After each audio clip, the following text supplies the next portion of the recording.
మొన్ననే గౌరవ ముఖ్యమంత్రి చంద్రబాబు నాయుడు గారు అసెంబ్లీలో తిరుమల లడ్డూపై కానీ హిందూ మనోభావాలు దెబ్బతినే విధంగా గత వైఎస్ఆర్సీపీ చేసిన తప్పుల గురించి సవివరంగా గంట సేపు మాట్లాడారు ఆయన.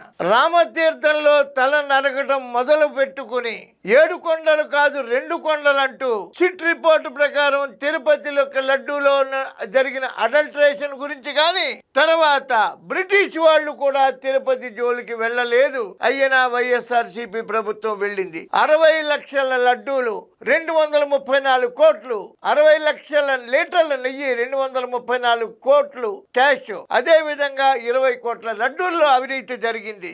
చిన్నప్పన్న అకౌంట్లో కోట్ల రూపాయలు ఎలా వచ్చాయి?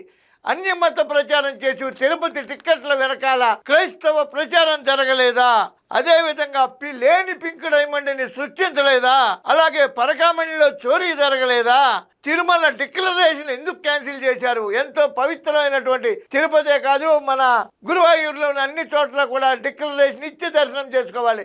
దాన్ని ఎందుకు క్యాన్సిల్ చేశారు? అలాగే అంతర్వేది రథం, తర్వాత బిట్రగుంట, విజయవాడ వెండి సింహాసనాలు 1, 2 క్రిస్టియన్ అయినటువంటి ఒక రోసయ్యని ఉన్నత పదవిలో నియమించారు. పద్మావతి వీసీ క్రిస్టియన్, వెంకటేశ్వర యూనివర్సిటీలో దేవసహాయం అనేటువంటి అధికారిని నియమిస్తే వెంకటేశ్వర స్వామి ఫోటోలే తీసేశాడు ఆయన. ఎన్ని తప్పులు! 1, 2 ఏ తప్పు ఎక్కడ ఆగలేదా?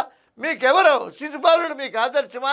శిశుపాలుడిని ఆదర్శంగా తీసుకుంటున్నారా, లేకపోతే శిశుపాలుడిని బీటౌట్ చేయాలని ప్రయత్నిస్తున్నారా? ఒక భీష్మాచార్యుడు, ఒక ద్రోణాచార్యుడు, ఒక ధర్మరాజు ఆదర్శంగా తీసుకుని చంద్రబాబు నాయుడు గారు ఉంటే మీకు శిశుపాలుడు ఆదర్శమా? భవిష్యత్తు ప్రజలు నిర్ణయిస్తారు. గుర్తుపెట్టుకోండి, చేసిన ప్రతి తప్పుకి వడ్డీతో సహితంగా వసూలు చేస్తాడు వడ్డీ కాసుల వాడు.